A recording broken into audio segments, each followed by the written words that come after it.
You got your intro spiel ready? Yeah.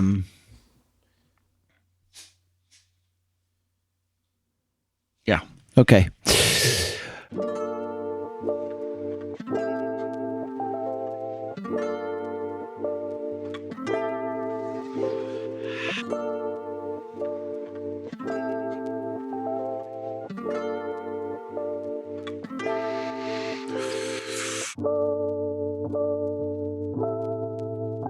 Okay, welcome to the Tokyo Jazz Joints podcast, episode 101. If we were a person, we would have received a telegram from the king for making 100. I think he's busy at the moment with other things. But yeah, we're back, and well, how are you, first of all, James, before I explain this very convoluted conceit of the next 10 episodes? I mean, Philip, it just feels like it's been ages, man. I mean, it's got to be at least 22 hours since we've spoken. So, no, it's great. I'm good. It has been a few months since we've sat down behind the mic, and I know that you, as always, have been Mr. International. I did a little traveling myself back to the old country, of which we will not speak again. And it's been real good, still getting a lot of jazz research done, and very excited about kicking off our second century of podcasts at episode 101. And I'm really even more than usual, because, as you know, there's nothing I love more than talking jazz with you, buddy, right? But I've been eagerly awaiting your explanation of what we're about to do, because in proper TJJ fashion, let's just say it's been a little loose conceptually between the two of us. So you take it away and tell our loyal listeners what we're about to do here. It's not in my head, but yeah, I mean, we should say, if you're listening, if you're an avid sort of weekly listener, obviously you'll have had a bit of a break if you've come to this podcast at a later date.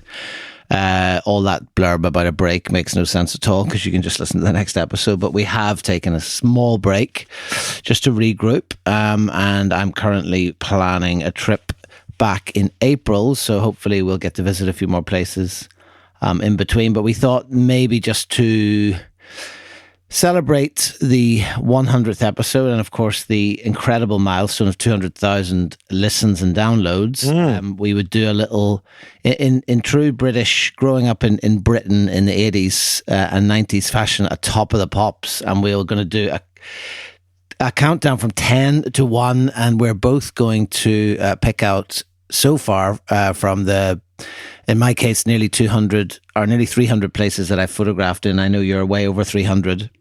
In terms of places you've visited, we're going to pick out our top 10.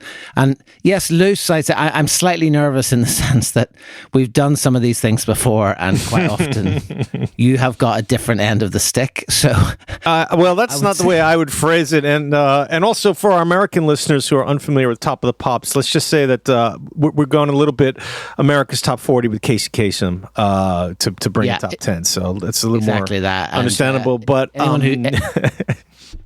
anyone who does know will remember the excitement pre-streaming days when you still bought 7 inches at the supermarket of waiting to see who the number one that week was. So there may not be the same level of excitement when you're listening to this, particularly as it's going to be spread over at least 10 weeks. But we just thought it's always a good chance to regroup and kind of go back and revisit all the places that you've been, and my approach to it, at least, and we're going to get into it in a moment. You're going to go first, and then I'm going to share my number 10. And of course, it's worth saying that we don't know what each other have chosen, but I think for me, my approach was very much go with a gut. So I just didn't really look at a list. I brainstormed. Is that the current euphemism for a severe lack of note taking and preparation? It's just, I'm going with instinct. Is that how we did it this morning on the toilet? No. I did actually. I should say I did do. I've slightly cheated as well, but I did do a small I did do some preparation yesterday. I did it from the gut, and then I did take a look at the master spreadsheet to see, am I happy with these choices? Is this correct? Yeah, of course. It's very similar. I narrowed it down. Very, very similar. And I would say though that, like, as you alluded to, like, we've been to, way above 300 jazz joints around the country. I think I'm up to 363 currently, and I've been doing this for more than 23 years. So there were a lot of places that were, basically where I grew up. Well, grew up is the wrong word. Let's say the Jazz Keys formative years, right? Before you and I were really hanging out, years before that. And so my approach, people may, as we get down the line, just maybe like, wait a second, why is, Samurai or, Eigakan or Moscow or the Jazz Room Stick, Hisasakaiki, like these are all honorable mention places that were so important to me in Tokyo for all the years that I used to spend weekends after weekends visiting them. And you got to visit some of them. Some of them you never got to go to, like Jazz Pub Misho, which sadly closed. I mean, that was my home base for 5 years. But I just made the decision. I said, you know what? We're kind of looking back. We had our anniversary last year, and we've taken this little break. We're sort of restarting again. I thought I would keep it to the TJJ sort of years. So, some of the places that people might just be like, I can't believe you wouldn't include that in your top 10. It's like, well, that was pre-project. So that was sort of my methodology there, just to head it off, because otherwise, it easily could have been like those places that I used to spend all my weekends at, but those weren't times that we necessarily had the same experience, and I didn't think it would be as enjoyable of a banter, So what you're saying essentially is you've put some structure on it, which I'll be honest with you, I'm delighted to hear. But and I think that is a good idea. And also, it's worth saying, we had to make some tough choices. So sure. Not that we're flooded with a sack full of letters from listeners, but I think it's worth saying that you got to make some tricky choices. I really struggled, and I've slightly cheated to begin with, but then I did stick to the program after that. But it's so hard because you're like, oh, but what about? But I think that's where, for me anyway, at least the sort of gut comes in where you're like, look, you just couldn't not mention this place or not talk about this. So the idea is we're going to do one of these each episode. So we're going to start today with number 10 of 10. So, and we're counting down to number 1. So James, I'm going to let you kick off. What is your number 10 choice? I'm batting lead off. Okay. Okay. So we're going to go back to about 2 years ago, almost 2 years ago, May 2024. You and I met Shin Yokohama. I jumped on the Shinkansen. We headed down to Hiroshima. We had an extremely busy day, and we ended up at the nighttime at a place that neither of us knew really anything about. And it is the absolutely just superlative Mingus in Hiroshima City.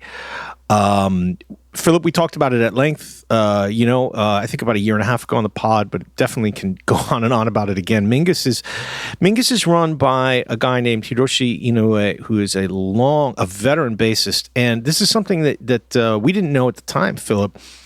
Inoue-san is going to be 89 years old this year. So when we visited him, he was already 87, which absolutely shocked me. I had no idea that he was 87. I pegged him for about late 60, maybe like 70, He's been playing the bass. His career started in 1957 when he moved from Hiroshima to Tokyo. And he played with tons of different people. He led the Waseda University Jazz Band, which was really renowned at the time as being the best in the city. And then he went back and settled in his hometown, and he's been a sort of a regional sort of a nexus for the jazz scene down there for decades. And we didn't really know about it when we went in. Do you remember? We went in and we were just sort of like, oh my God, we walked in. And again, this is one of these places that if you were telling anyone from America or Europe or pretty much anywhere in the world, oh, we're going to a jazz club, and then you took them to Mingus, they would be like, what? Because... Yeah, and we'd heard about live music, right? Well, there'd been a lot of chat. I think we'd asked people about like live music. I think we looked it up, or we'd seen something online about live music. So we weren't sure how to take that, right? Yeah, and then you walk in and you're like, wait, it's just this tiny little U-shaped bar. And behind the bar, up in a corner, is a piano, and then you see his bass there underneath an absolutely gorgeous oil painting of Charles Mingus. And I was thinking to myself, like, wait, so are they not doing lives anymore? Kind of, it was quite confusing. And we sat down, and then he was like, oh, there's a charge of like 4,000 yen. And we were like, oh, okay, fine. We're already here, whatever. And then the most magical thing happened. He was like, well, the live music already ended, but since you're here, I'll play for you anyway.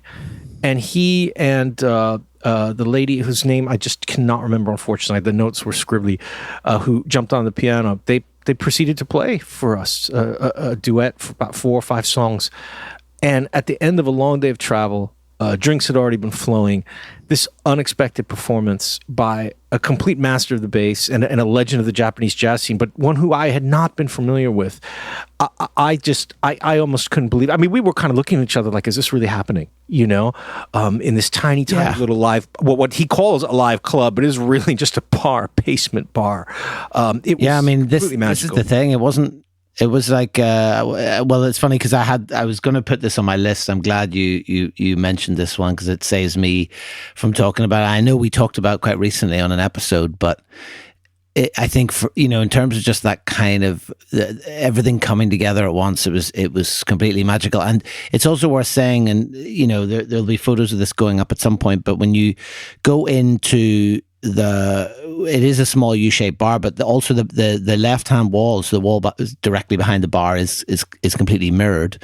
So it gives this kind of really amazing sense of space. And when you get to it, it's all black. So there's a black sign, there's a black door with Mingus, kind of a backlit sign with Mingus on it. Beautiful sign with all the audio equipment written on it too. It's a big sign on the street. Much bigger than normal, and it's got the Macintosh amp, the JBL speakers listed. So you're kind of thinking right away, like, oh, audio jazz cafe listening bar type thing. Like I just could not remember that there was going to be live music there. Yeah, but I think there was that sort of strange moment too when we came in and he was in the toilet. So I remember the confusion because the woman kind of greeted us like she worked there, but then turned out she didn't work there. And then he appeared, and then I remember him sort of sidling up to me and sort of saying, there's a charge. And I tried to be as sort of casual as possible while gulping and thinking, seriously, 4,000 yen? I was like, yeah, that's fine. Which, I think I remember saying to you at the time, actually, in the context of the experience itself, I think it was cheap, really, because neither of us had twigged that he was the live music. Right, exactly. Who we had thought was working there. Next thing, like you say, she was up on the piano and she went straight into it. Like she was deep into it. And the two of them I think they played 3 tracks in the end, kind of standards, and there was one other customer there. And like, it was essentially a private show, just a private gig, just the 3 of us and these 2 like musicians, like absolutely killing it in this tiny little place. And like you say, I think we'd been out and about that day. We'd sort of made it, we were back to Hiroshima, kind of back to base type feeling. And it was just an incredible way to wrap up the and it was. Do you remember too? Because after they stopped playing, I mean, they did only play about 4 tunes. They soloed. I mean, it was a good 25 minutes, I would say, almost 30 minutes maybe of music. And after they stopped, then we were like, okay, it was so good, and it was actually, it wasn't our last stop. We ended up going somewhere else after, but we got another drink in, and then. I don't know if you remember, a couple came in and it was like a real hisashiburi, like they hadn't been there in years, and he of course very warmly. Yeah. And amazingly, like when I was doing some of the reading earlier this week, sort of doing some research back into Mingus and to Inoue-san, I found a lovely blog from a Japanese lady who wrote about going to Mingus again with her husband after 20 years and seeing Inoue-san again and like reminiscing about when they were younger and they used to go out to jazz a lot more, and reading her blog, it was just almost like I couldn't believe it. It was like we could have written this except for the fact that it was our first time, but the exact same feeling of you walk in and you sit down and you're like getting this private performance by an absolute master musician, and it's just one of those places, again, maybe we say this all the time, but I can't envision a place like Mingus existing in any other country except Japan.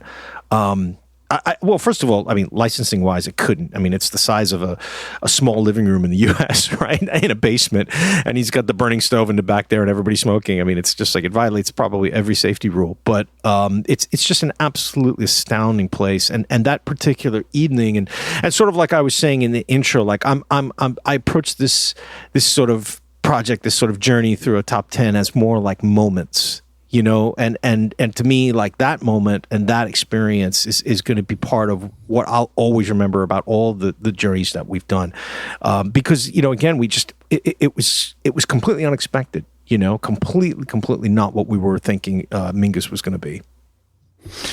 Yeah, which I think, like, when you look through your list, you know, there's probably some that you kind of got to include, but I think a lot of it does come down to that kind of, I'm trying so desperately not to sing the song from a TV ad, but, you know, to these kind of magic moments, these kind of magical moments where, you know, like you'd said, it kind of takes you by surprise, because we're always surprised by places. And I think that's, like, we've talked about that many times, but, you know, no matter how many places you go to, there's always still seems to be an element of some surprise or some amazing reveal or something that you come across. So you never get really bored or jaded, because you think, you know, it's not like you reach a point where you say, okay, well, I kind of get it now. And every place kind of has this particular magic. And then on top of that, then there's these certain moments where the stars align, if you like, and suddenly you have this incredible experience. And I think for me, it really, like, I mean, not to go too heavy on it, but it does kind of bring in that Japanese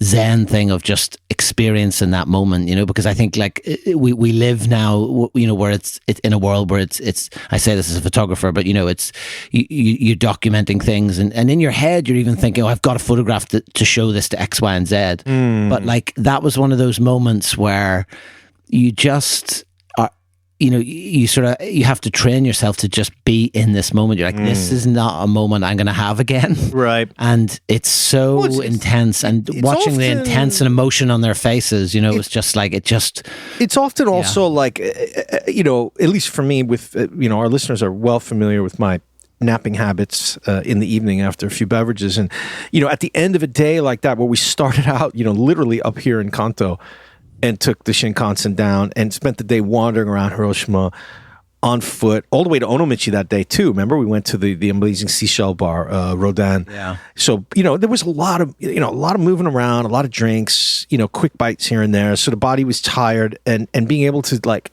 at the end of the evening, and we've had that experience several times where you end up, I remember one in particular was the first time that I think it was the first time you went to Downbeat at the end of a long day.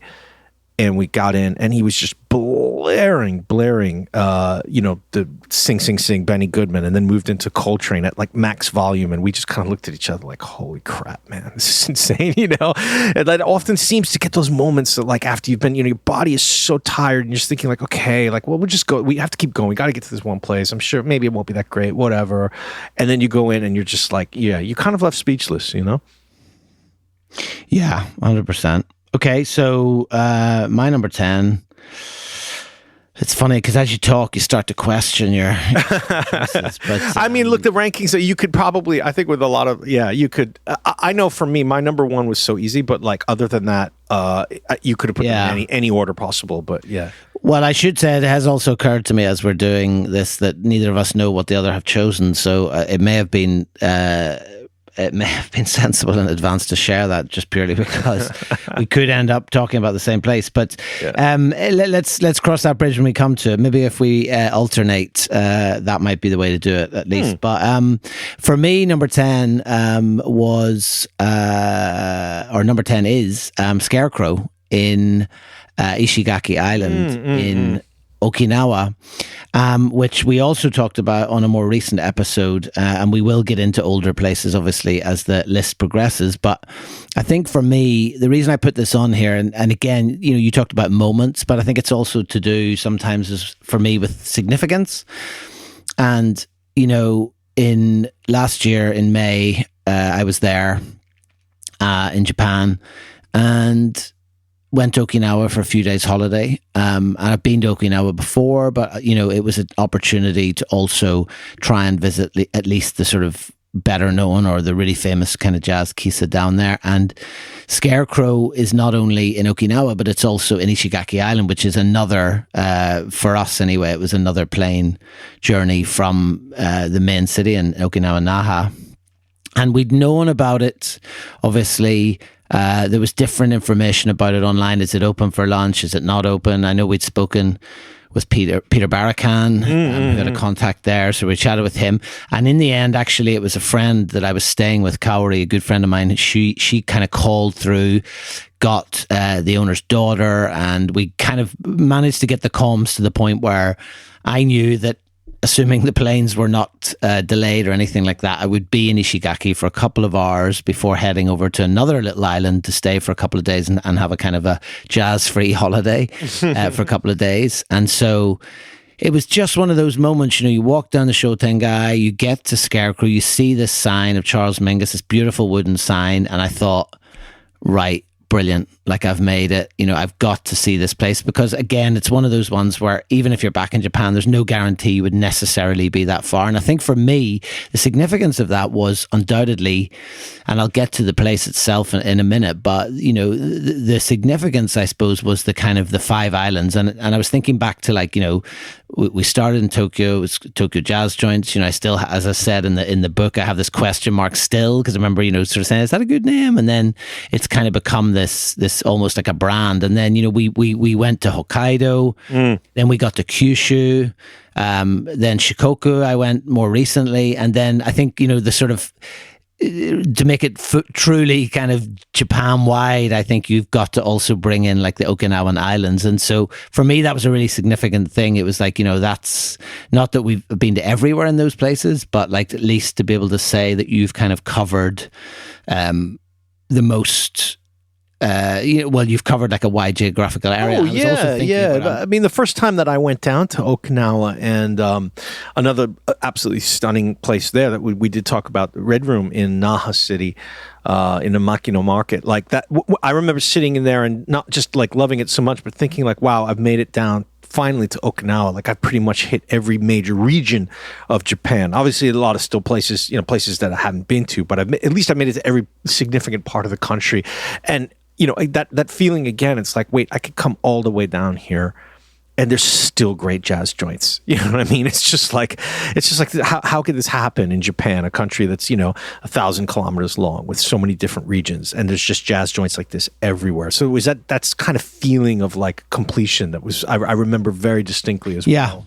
And Scarecrow being down in Ishigaki, which is, I think we said it on the pod where we talked about that. I mean, that is as far south in Japan as you can possibly get in Japanese territory. I mean, it's closer to Taiwan by far. I mean, it's, than it is to Tokyo. Yeah, because I was doing a bit of preparation. I'm presenting some at a conference next week in Sheffield, and I was kind of pulling together some bits and pieces and slides, and I was taking a screenshot of Okinawa, and obviously it's very small compared to the rest of Japan, but actually what's noticeable is when you kind of scroll out to get some context, you Taiwan appears on the left, and you're and it's huge, and you realize how far away you actually are. But I think also for me, and I'll come to this with another joint in particular that really sort of embodies this, I think. But just think about my own like photographic work and that whole kind of practice, and even with the PhD now, I think one element of that for me is this idea of distance,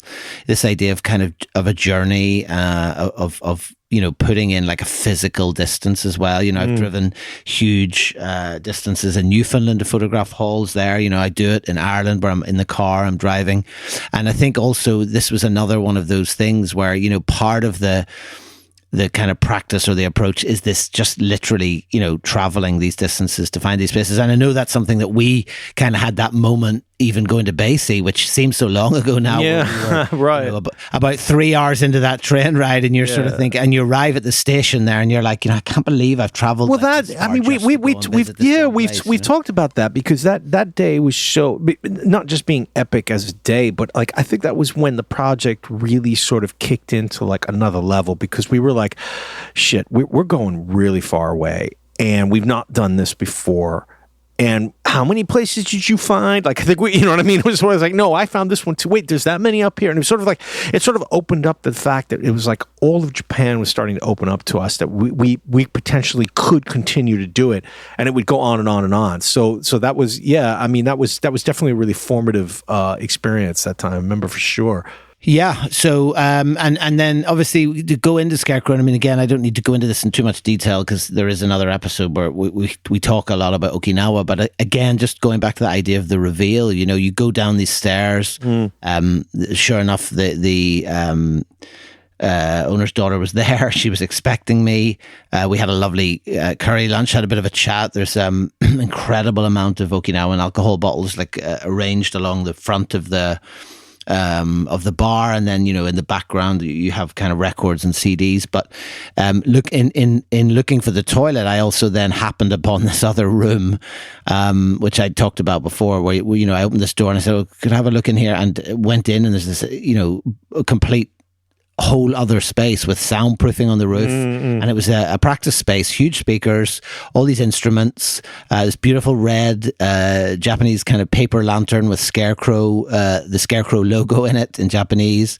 And I thought, well, even here, even this far away in this tiny little town or tiny little city called Ishigaki, on this Shotengai, you've got this little space down an alleyway, and when you go in there, and even that, you're not done. You've got this sort of Narnia door into this whole other space, and again, there's a poster of Mingus. You're not in Tokyo anymore. Really. So, I think for me, for those reasons, I think Scarecrow I had to include on the list, but that's great. No, because I wasn't. Competition. Oh, of course, yeah. I mean, I'm glad. I mean, you surprised me with that one, and I'm very pleased that I think we're quite aligned conceptually on how we're talking. It's not like these 10 places with the best sound, or these are the best interior, or what I mean.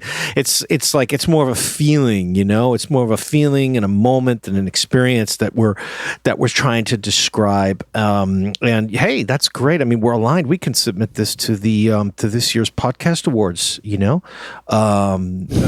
try and get nominated. That's excellent. It's only $2,500 entry fee. So I mean, well, in that case, with pounds, you have more money than me, so you can take. Yeah, take okay. care of that. Well, I'll just leave that with me. I'll just Excellent. go check the bank balance. But look, unlike many of our other long rambling episodes, it's going to be short and sweet. That was number 10 on the Tokyo Jazz Joint's Top of the Pops Top 10 Countdown list.